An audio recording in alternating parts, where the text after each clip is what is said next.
नमस्कार दोस्तों, मैं विनोद कुमार, मेरे यूट्यूब चैनल पर आपका स्वागत है। दोस्तों, आज मैं लाभ और हानि यानी प्रॉफिट एंड लॉस का चैप्टर डिस्कस करने जा रहा हूँ। ठीक है फ्रेंड्स, तो आइए देखते हैं लाभ और हानि। ठीक है, प्रॉफिट एंड लॉस, ये मेरा इसका पहला लेक्चर है, मतलब पहला वीडियो। ठीक है, पार्ट 1। तो देखते हैं कुछ महत्वपूर्ण सूत्र क्या है। ठीक है, जैसे यदि हम कोई चीज़ जिस पे खरीदते हैं तो उसको हम क्या कहते हैं, क्रय मूल्य, और जिस मूल्य पर हम बेचते हैं उसे हम क्या कहते हैं, विक्रय मूल्य। ठीक है, तो यदि हमारा विक्रय मूल्य ज़्यादा रहे, क्रय मूल्य कम रहे, तो हमारा लाभ होगा। मतलब लाभ यानी प्रॉफिट बराबर क्या हो जाएगा, विक्रय मूल्य माइनस क्रय मूल्य। ठीक है, उसी तरह यदि मान लो हम किसी चीज़ को 100 रुपये में खरीद कर 90 रुपये में बेच रहे हैं, मतलब हमारा यहाँ पे लॉस हो रहा है। मतलब विक्रय मूल्य कम है और क्रय मूल्य ज़्यादा है। ठीक है, तो हानि बराबर क्या हो जाएगा, क्रय मूल्य माइनस विक्रय मूल्य। ठीक है, अब लाभ प्रतिशत कैसे निकालते हैं? लाभ प्रतिशत कैसे निकालते हैं?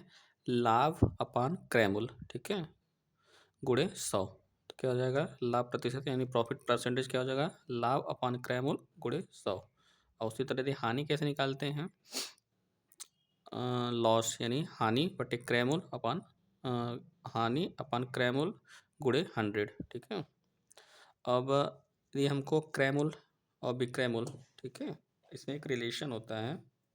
क्रय मूल्य क्या हो जाता है, विक्रय मूल्य गुणे 100 अपान 100 प्लस प्रॉफिट, यानी परसेंटेज में होता है, इसलिए प्रॉफिट यहाँ परसेंट लगाए हैं। ठीक है, तो यदि जब हमको लाभ दिया हो तो क्रय मूल्य कैसे निकाल लेते हैं, इससे भी निकाल लेते हैं, विक्रय मूल्य गुणे 100 बट्टे 100 प्लस पी।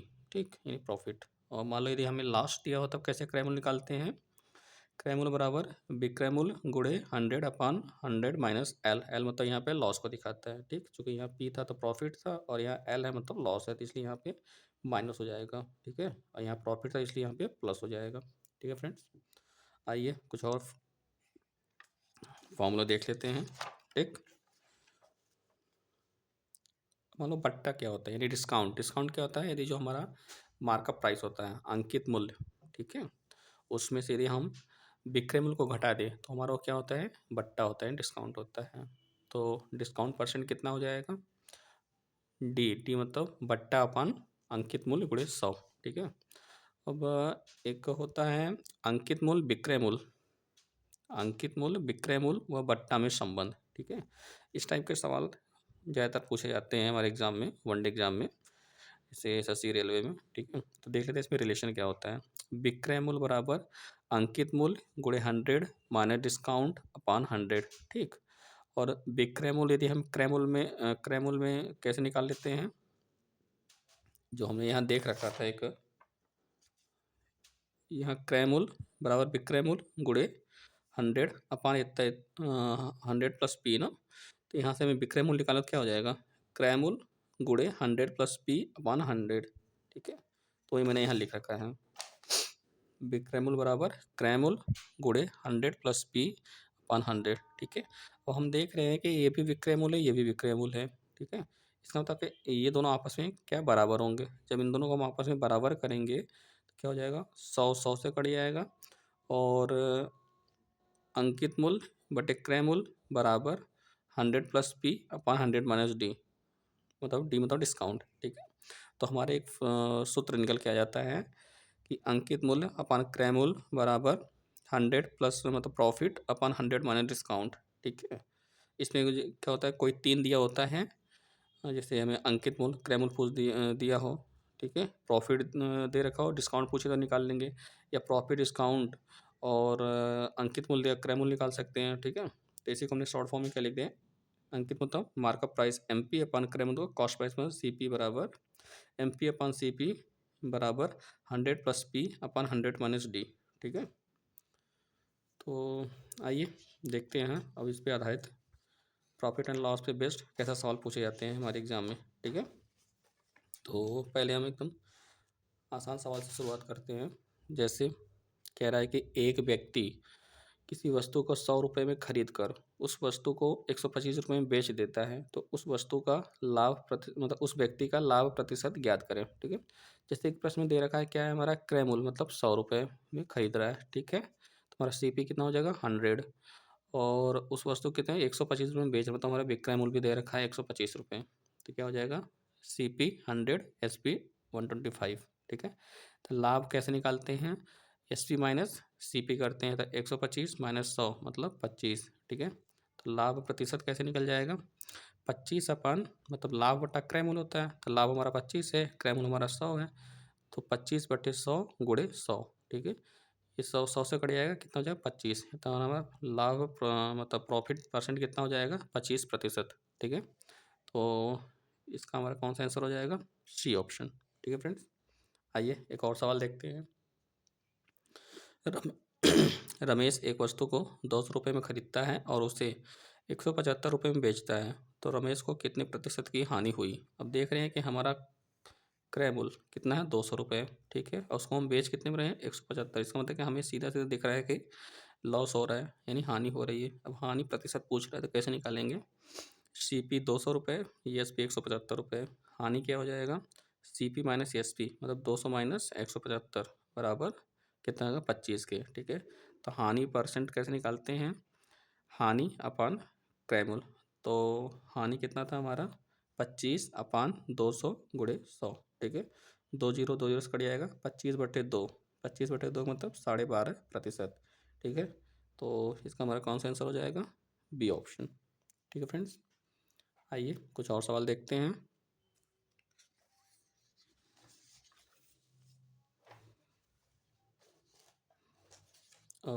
देखते हैं अगला सवाल क्या है। 630 रुपये में 12.5% के लाभ पर बेची गई किसी वस्तु का क्रय मूल्य ज्ञात करें। मतलब हमको यहाँ पे क्या दे रखा है, प्रॉफिट परसेंट दे रखा है, ठीक है, और हमको क्या दे रखा है, सेलिंग प्राइस मतलब विक्रय मूल्य दे रखा है। हमसे क्या पूछा जा रहा है, क्रय मूल्य, ठीक है।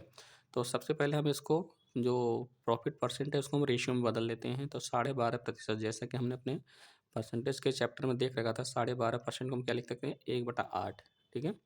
अब ये जो नीचे वाला पार्ट होता है ये हमारा क्या होता है, क्रय मूल्य मतलब कास्ट प्राइस होता है, और ऊपर क्या होता है कि हमारा ये लाभ हो रहा है, ठीक है, वो हमारे लाभ को दिखाता है और ये हमारा क्रय मूल्य को दिखाता है।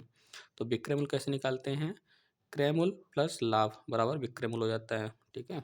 तो विक्रय मूल्य यानी एस पी बराबर क्या हो जाएगा, क्रय मूल्य प्लस लाभ, मतलब क्रय मूल्य कितना 8 यूनिट है और लाभ 1 यूनिट है, तो 8 1 9 यूनिट, ठीक है। अब चूंकि प्रश्न में दे रखा है क्या है कि इस 9 यूनिट का मान कितना दे रखा है, यहाँ सेलिंग प्राइस दे रखा है, मतलब इसका मान दे रखा है उसने, 9 यूनिट का मान कितना है 630 रुपये, तो इसको हम सिंप्लीफाई कर लेंगे, 9 एकम 9, 9 7 63 और 0 मतलब 70, यानी 1 यूनिट का मान कितना आ रहा है 70। हमसे पूछा क्या जा रहा है, क्रय मूल्य, क्रय मूल्य क्या है हमारा 8 यूनिट है, तो 8 यूनिट का मान कितना हो जाएगा 70 गुणे 8, 7 8 56 और 1 0 मतलब 560, ठीक है। तो इस तरह इस सवाल का आंसर क्या हो जाएगा 560 रुपये, ठीक। आइए एक और सवाल देखते हैं।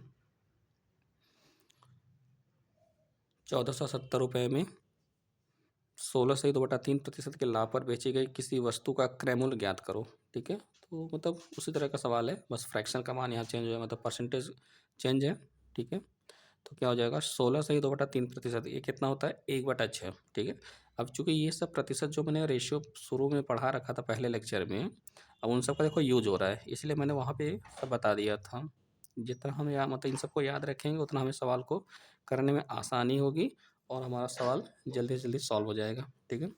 तो 16 से 2/3% मतलब 1/6। अब ये 6 क्या है हमारा क्रय मूल्य है सी पी, ये क्या है लाभ, ये मतलब 6 पे हमारा 1 का लाभ हो रहा है, तो ये हमारा प्रॉफिट है, ठीक है।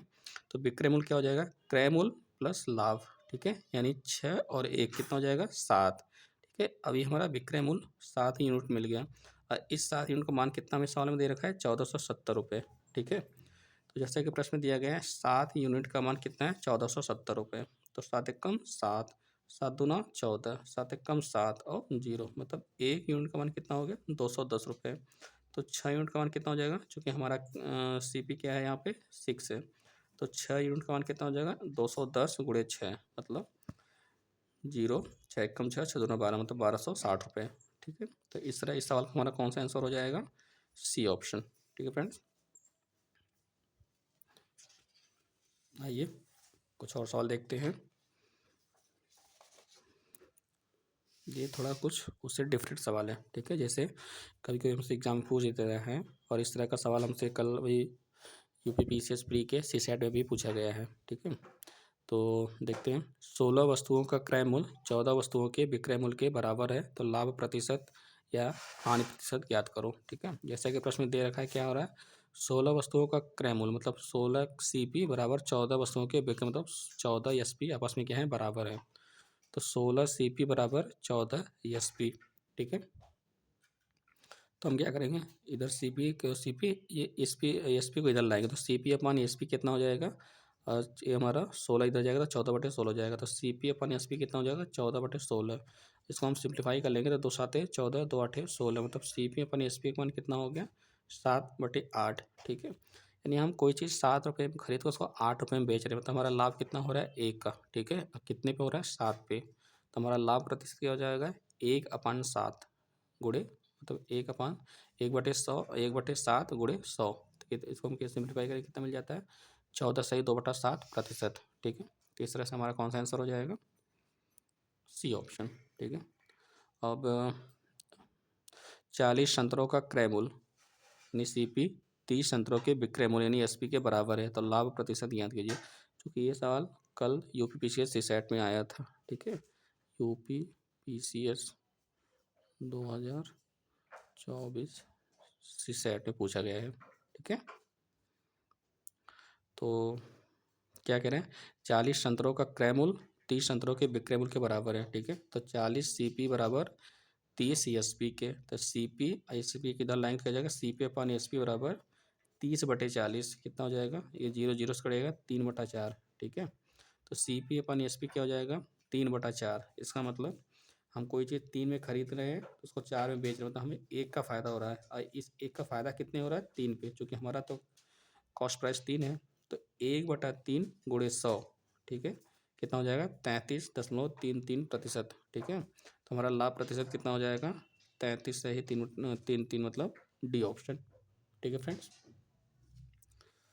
दोस्तों वीडियो कैसा लगा कमेंट करके ज़रूर बताएं, ताकि अगले वीडियो में उसमें सुधार किया जा सके, और आपका कोई भी डाउट हो तो कमेंट के माध्यम से बताएं। दोस्तों वीडियो को लाइक शेयर एंड चैनल को सब्सक्राइब करके बेल आइकन पर क्लिक करें, ताकि कोई भी नोटिफिकेशन हो आप तक सबसे पहले पहुंचे।